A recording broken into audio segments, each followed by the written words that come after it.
So our keynote speaker that we have here today, Lev Gonick, he is the Chief Information Officer at Arizona State University. He's going to explore with us right now what it means to be intelligent by design, right? Fun fact about Lev, and this is a product of ChatGPT deep research, y'all. So one of the things I learned about Lev through ChatGPT is the fact that at one point in his life, he took a beekeeping course. Lev, is that true? I have to admit it, as long as I don't have to tell you the grade. Okay, all right. That's pretty cool. Another thing that I think is really cool is I don't know who all remembers like carpool karaoke with James Corden, and he did it with this late night show. Well, ASU actually has a series that they do that is called what is it? Carpool, not carpool, but Carpal combos. carpool combos, right? So Lev's not going to sing for you, but they are going around in a Waymo and they are talking about very interesting topics pertaining to technology. And today, I'm assuming Lev. Technology, innovation, AI. Love it, love it, love it, love it. So, a couple fun facts about Lev before he gets started. But seriously, Lev is done so much. He's been recognized. He's award winning. He is a thought leader in this space and in the country. And we are so honored to have him speaking with us today. So, Lev, thank you for coming, joining with us. Everyone, as you listen, drop your questions and insights in the chat. But without further ado, let's get things started. Please join me in welcoming Lev Gonick. Thanks, Brendan. Good to see you all, and I'm going to jump right in. Great to be with you, and great to be able to kick off this seminar, this online experience. Glad to see that there are audiences from all over the world. I've got no shortage of weighty topics to be shared, given the assignment I have here. And you can kind of see I want to be talking about ethics. I want to be talking about equity. And I'm actually going to start with the social contract for higher education. I'm going to just give you a little bit of background for those of you who may not actually know much about ASU. We are very much a values-led organization. Everywhere you go on our campuses here in the Metro Phoenix area or in Los Angeles or in Washington, D.C., or any of our campuses around the world, you will see the ASU charter chiseled into rock, postered everywhere. And I just want to highlight that there are three principal components of the charter. One is fundamentally focusing in on an inclusive orientation. That is to say, we measure our success by who we include in our learning environments and how they succeed, rather than, as probably most everyone knows, the alternative, which is a much more elitist orientation. Secondly, our research activities are very much focused in on really research and support of applied and real needs, again, social needs, national purposes. And finally, in terms of the third leg of our charter, focusing in on the communities around us and being of service to them. Tied to that, again, not only do we have a charter as to our aspirations, but then we have a series of design principles or design aspirations that really focus in on representing the guardrails for our pursuit of those aspirational activities. And certainly we inside our organization focus very much on important principles, including the one at the bottom right around principled innovation, making sure that we are talking about being socially embedded. Obviously, everyone at ASU focusing in on student success in a major way. So again, I just want to sort of frame that up for you. By reputation, again, I think these are hard-earned credits that we've received now. We have been the number one institution in the country for innovation for now really every year that the class of award has been offered by the U.S. News and World Report. This is actually an acknowledgement from our peers. This is actually a status that comes from university presidents and enrollment leaders when they are asked who is the most innovative university in the land. But as much as we are excited about our innovation agenda, we're also super important, again, tied to our charter and to our design aspirations, very much focused in on impact. Again, number one in global impact. We're also number one in sustainability in the US, number five in the world in terms of sustainability, especially here in the Southwest. That's a really big deal. We're one of really only 3 universities in the country without a medical school that has $1 billion of research activities. We happen to be a member of one of the sort of most prestigious when it comes to research universities in the world is called the AAU. As again, I mentioned, we have presence all over the world, not only here in the Metro Phoenix area. Here in Metro Phoenix, we have 200,000 learners, about half of those on our campuses here, the others actually representing students online across the US, around the world, pursuing over 350 degrees with us, designed, taught, and evaluated by our ASU faculty. There are about 5,000 ASU faculty who teach here at the university along the way. So I want to actually go right to the, as it were, a preview of the conclusion of my remarks today around what I would call the new social contract for education, a new calling, a new way to remain relevant. I'm always asked, will universities actually be around in the next 500 years? I am of the absolute belief that we will be around. We've been around for over 800 years. We will be around for the next 500 years. The central issue is how relevant will we be? And I believe that it's time for us to acknowledge that we have hit a very important nodal point, a very important demarcation between a first generation of efforts, which we have all called ed tech. And I am today sharing with you a view that for a lot of different reasons, we are entering into a new phase that I think gives us purpose, that gives us calling, that is a call for engagement and transformation that is possible by people like yourselves in what I'm calling the tech ed revolution. So again, this is sort of the North Star for what we are leaning into at ASU in this moment, in terms of being a catalyst for a humanistically driven and agency driven, that is a human agency driven future at a moment of massive disruption that is caused by our recent discovery of something called AI, 70 years in the making. The last 2.5 years, we've all kind of woken up to the fact that it has reached itself a very important nodal point along the way. So again, just to set this up, again, most of us have been around, let's just say, whether it's 5 years, 10 years, 15 years, or 30, or even 40 years, where not unlike every other innovation that is out there, we start with the first revolution being very much like the physical instantiation of what came before it. In 1885, the first car was imagined, and it looked very much like a wagon with an engine on it. That's also the case with ed tech. Ed tech in its first 40 years has looked very much like the last 1,000 years of the way in which we taught. It was very much institutionally centered. It was about the physical classroom, the inner sanctum of the classroom, whether it was the sage on the stage or whether it was the model of all wisdom coming from the priest or the professor along the way. We built applications that actually modeled that behavior. Those applications were discrete. They never talked to each other. They created data silos. They were all closed because they were modeled the way we actually organized the classroom experience pretty much since the beginning of time of the essentially, whether it's the American or whether it is the European tradition of building classrooms that goes back literally over 1,000 years along the way. Applications like learning management systems, SIS systems, they are all focused in on modeling and mirroring, just like the original car did, looking very much like a wagon with an engine on it along the way.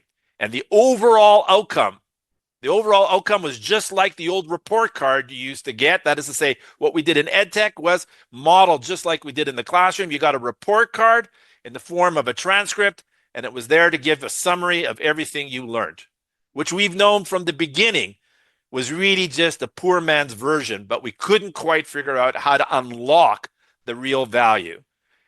Again, the new social compact here for us here is in the tech ed revolution. Again, this is not just because I'm saying it so, it is because of the AI revolution that we're living in right now. And we move from an institution-centered model where we can really, both philosophically as well with our technology, move to a learner-centered model, where we now have an opportunity not just to have an application, a series of discrete applications that live independently without really knowing anything about each other than with brittle APIs that geniuses try to maintain and support. Now we can actually have a data river model rather than a data silo model, data that follows the learner on their journey along their way, where agents can actually, rather than applications, agents can help drive the and unlocking and amplifying the opportunities for the human experiences, and creating not simply a report card in terms of the efforts that are there, but a way through portfolios and other technologies, really measuring capabilities, not simply measuring what you completed, but measuring your capabilities in real time along the way, not only as a snapshot, which we've always known is a kind of silly way to evaluate what's been learned, but really as a living record, as a living journey along the way. So that is the vision. And again, I want to spend the rest of the time I've afforded here to try to unpack that social compact around the tech ed revolution. Again, at ASU, I'm going to sort of instantiate what I've just said here in terms of what we've done at ASU along the way. We are building an experience AI, one that combines everything that we know so far along this AI revolution.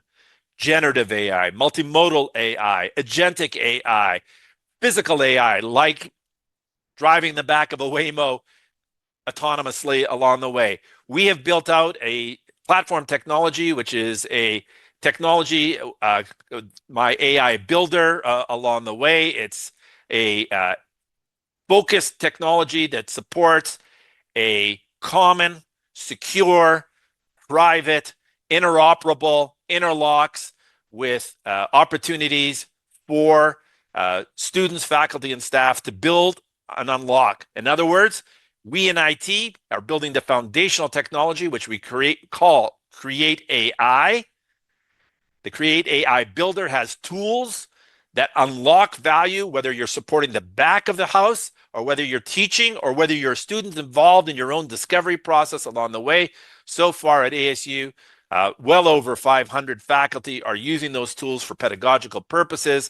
We literally have, again, staff, faculty, and students who've unlocked well over 4,000 AI experiences that move from generative, chatbot, multimodal, agentic workflows that are possible along the way to building out more of a focus in on learners being responsible for their own learning journey, learning not being a spectator sport, a model of the old classroom model, but rather an active contact sport where everyone is involved in the effort along the way. And it supports not only the learning journey, it also supports the back house of the operation. Inside our own organization, we support, for example, more than 2 million calls to our experience center, which is what we call our call center. And now that is supported. Well over a third of all the inbound queries are coming in a multimodal or agentic workflow that supports a concierge experience for our human agents, as well as self-service for our students, staff, faculty, and families along the way. And again, a broadly available and widely adopted portfolio environment that allows for a wide range of demonstrations of artifacts of learning that can be tied to not only a grade as the assessment, but also micro-credentialing, a digital verification of digital credentials that can be stacked, that can be repurposed, or simply shared as an expression of the ways in which you as a learner are engaged in and being able to demonstrate your own enhanced education experience along the way. At the heart of this, again, and you can read about all of these hundreds of stories of students at our university at scale of 200,000 and growing. We have actually over 500,000 learners who are with us not pursuing degrees. being able to unlock these opportunities, really taking an opportunity for our students to become co-designers of their own education journeys along the way, building with us tools that help them along the way. And again, I'll share with you some of other examples shortly. Now, at the heart of it, without getting carried away, that this is some kind of sort of technological determinism, or that this is an imperative that only comes, with a one-way view as to how technology plays, there has to be an ethical grounding here and everywhere along the way. And this is a call for everyone to not see this as being driven by technologists, but actually in partnership with others across the university. At ASU, we've started from the get-go for the last going on now 3 years with a co-designed engagement with our faculty leads from across the university, who are themselves internationally well-respected ethicists, whether that's in law or whether that's in sociology or whether that's in business or in computer science along the way. And we've charged them with not only designing guardrails and policies for us in the central IT organization to work on, but also to create design principles for the whole institution to be focusing in on. So again, last year, this was an effort to intentionally socialize with the entire campus through the voice of a co-designing with our faculty, a series of principles that bridge basically the difference between deep convictions around the importance of having an ethical framework and at the same time not losing sight of this amazing opportunity to amplify human agency and unlock value through the innovation that is there. And you can see it's amplifying possibilities, remaining agile, focusing in on continuously realizing the need to improve, focusing in on access tied back to our charter and fairness, making sure that everything we do is technically as well as in terms of policies protecting privacy, and understanding that we have shared responsibility. This is not only a faculty, staff, or student responsibility. This is a team sport along the way.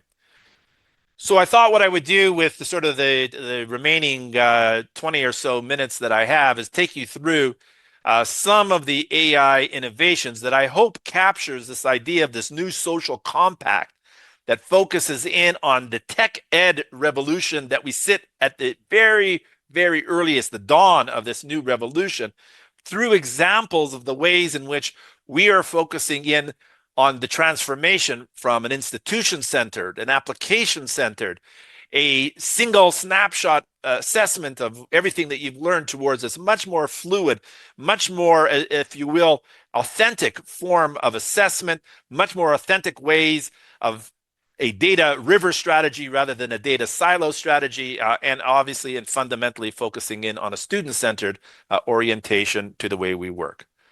So again, I've already mentioned the CreateAI Builder is a foundational tool that we've built here at ASU. It is, again, broadly available, utilized everywhere, and it is built on low-code or no-code requirements. And it is unlocking, again, huge value, completely turning the model around where all you do is ask your IT team or your central IT colleagues to build stuff for you. People are building stuff, literally dozens of applications on their own as the lift is not serious. And then it goes essentially into a library. Some of these are GPTs, some of these are chatbots, some of these are experiences. I'm going to quickly share with you one of my own favorites, which is actually around the syllabus along the way. But again, just to share with you kind of a different visual. So you saw in the previous screen, essentially the user experience behind the scenes. What we built out in this CreateAI platform is, in fact, at the base of it, you can see all the things that an institution, an enterprise needs to have, where we don't want to farm this out. And we also don't want every faculty member or research lab to have to build an environment that has the single sign-on, that has all the vector databases, that has all of the tools for auditing and for privacy and for connectivity. We've actually built an ethics AI engine that came from our ethics committee along the way, supporting not 1, 3, or 5, but 50 or more large language models along the way. And again, the My AI Builder, which I've described in the previous screen, sits on top of that as a series of tools that are low code, no code, where people can build their own agents to help them in the work that they do, including our students along the way. Again, built in-house, very much focused in. This is Cybersecurity Month in our world, so it's October, so very much focused on that piece of it. Very much snap and go, modular in its orientation, supporting multi-agent or agentic frameworks along the way, that taking you all the way back to the university's design aspirations, focusing in on principled innovation, and making sure that not only voice, but for example, the abilities for building agents, some agents that speak English, some that speak Spanish, some that speak Swahili, being able to actually allow patients to talk to medical school students in one language and have the feedback in real time happen in another language, just in terms of one small example along the way. So I'll just sort of briefly share with you, again, the syllabus creator along the way. I'm just going to sort of talk it over. This is actually like one of the earliest versions. It's still one of my favorites because it's so obvious, especially to this community on our seminar today along the way. This is an effort to essentially create a syllabus. We've now created a template along the way that all you have to do here is decide how you want to move. A lot of faculty are kind of overwhelmed with, well, which of the various large language models do I actually use? We have a comparison tool that you can use, and all you do is sort of give it a simple prompt to kind of take a look at the efficacy of the different models. You can give it a very complicated prompt as well. It'll come back to you. You can take a look at the efficacy. You can also take a look at the latency. You can also take a look at the costs per token that are going out there. And that will help shape over time. There is a growing understanding of where the different models work along the way. You can then choose the model that you want to work with, and you can choose one of 50 of them. And then you want to begin to customize your experience. You can drop in from your library of prompts along the way, or you can build it in real time. You want to put in things like privacy and data privacy along the way. You want to put in nothing, again, low code, no code, just what we're going to create this publicly facing to my students. We're going to call that TAM 511. This is actually a tool created for my students along the way, and it allows you to create everything you need to know from what to call it, the splash screen, the disclaimers along the way, and that's it. Click. And you're off to and taking the actual experience along the way. Now, my students can say, for example, summarize the weekly assignments in bullet form. Boom, syllabus goes out, and students now have a way of asking some of the most basic things, like what are the assignments due, and the like along the way. So again, one small example along the way, just to kind of frame this up for you before I move on to other examples. Again, this is a toolkit developed by ASU. It starts from, again, this exploration of comparing discovery-based opportunities. Then you can experiment with essentially early, if you will, generative AI kinds of opportunities to create chatbots. We use them all the time. Sometimes, those are personal assistants. I use, thanks to my colleague, Tina, I have a Gonick guru that she's helped develop for me, where all of the things that I've written and spoken about get entered into it, and then I can create, or she can help me create all kinds of first drafts, including the drafts of today's presentation along the way. And then, again, creating with the CreateAI Builder tools along the way. And if you're at the, if you will, the intermediate size of the effort, you can actually deploy, manage your own AI models, whether you're doing this in computer science or whether you're doing this in the back house of the operation along the way, along the journey. So at ASU, we offer our own CreateAI platform with thousands of folks. Again, no cost to the campus community. It's a highly efficient, not only in terms of cost, but also in terms of our focus in on energy and energy sustainability along the way. It's an optimized way of using APIs and token engagement or transactions along the way. But we also have a digital backpack here, which available at no cost to the campus community, a wide range of tools that we support, including ones that you'll recognize here from the vendor community along the way. And again, one of the fascinating parts about being at ASU is that we actually have an opportunity, having demonstrated our commitment to being growing at scale and focused on impact and this experience AI journey that we're on, we've now been invited by, whether it's OpenAI or whether it is by Zoom or by the folks at Google's notebook team, to actually help co-design some of the experiences that folks are able to now realize. So Notebook LM actually started in an early alpha stage here at ASU, not with feedback from me or my team, although it included a little bit of that, but from our students who actually recommended, before there was actually a podcast experience, recommended feedback that ultimately led to a podcast experience. And then ChatGPT, we were very early on engaged in helping to create a go-to-market strategy for education, which is now not only part of ChatGPT, OpenAI's go-to-market strategy, but for others, we have a Zoom Innovation Studio here on campus where we're working with Zoom on, again, engagement in a multimodal way around the AI experience. So again, I'm just going to share with you a couple of demonstrations of our own use of agentic AI and multimodal AI to kind of give you a sense of it. A part of this is a little bit of an advertisement for things that we're doing here at ASU, including as early as next week.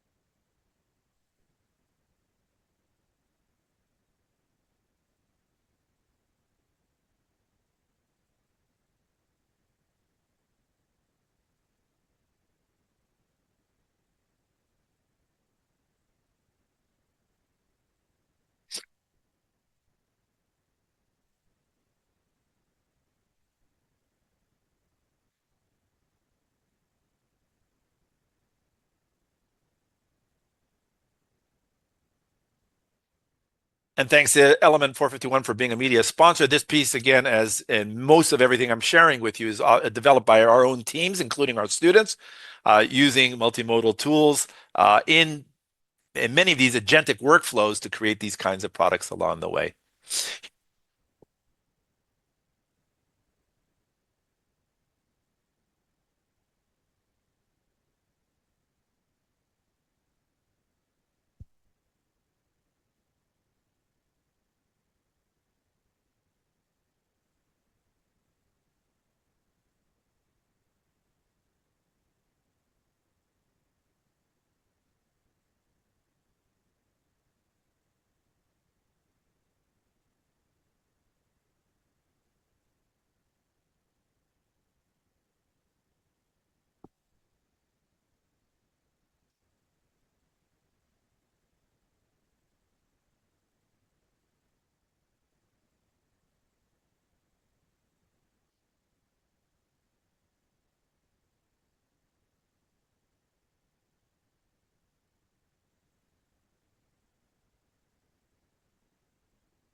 So Dreamscape Learn, again, a project developed in partnership with Walter Parks and his team in LA, is an example. Again, we're now into our fourth year of this product set. Again, as President Crow indicated, started with chemistry. We now have over 30,000 students who've gone through the experience in chemistry alone.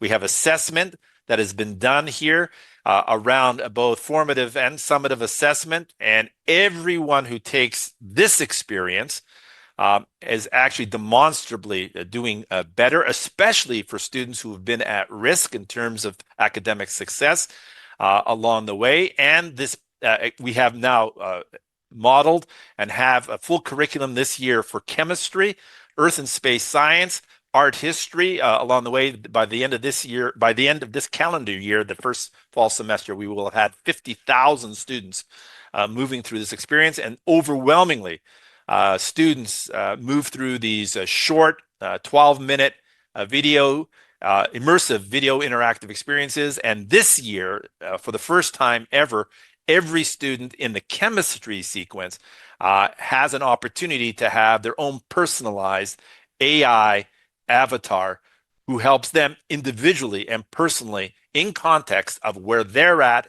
in their particular lab environment to be able to help them with, of course, not giving away any of the answers, but as a 724, 365 persistent agent who knows context and who gets to know you as the learner, help you along the journey that you have here at Dreamscape Learn. We've actually created a new company with Dreamscape Learn called Dreamscape Learn.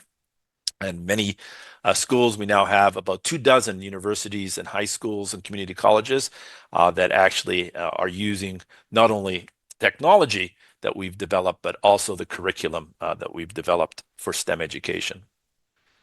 We also have a series of other examples where, again, there is opportunities in medical cases. Just at the OpenAI's Developer Day last week, Sam shared this particular use case that we've developed together, actually using a bunch of different language models, which is, again, a multi-agent collaboration where students get an opportunity to work with personas, real stories of real community members who are their patients, as opposed to the typical patient who medical students have to work with. This is really a persona-based effort that is about experience AI that reveals itself over time as students kind of go through the curriculum along the way. And as I indicated, not only is it available in English to English, as it were, where, again, the patient avatars, again, they're video avatars, or they can be text avatars, but video avatars we're finding are fairly compelling. They can also be multilingual, as well as multi-language, being the medical school student can be speaking one language and the patient can now speak a handful of languages. We'll see whether that shows efficacy and try to grow additional multimodal languages if relevant. We're, again, just to kind of bring this home to how important this is for our students. This is not just a faculty center activity. We actually have a project that we do with a partnership, this one being with AWS. We have an innovation center for AI here at ASU. It is largely driven by ASU students. There are 20 ASU students who are essentially in a lab environment answering challenges that come from around the world that AWS brings us, including some in our own backyard.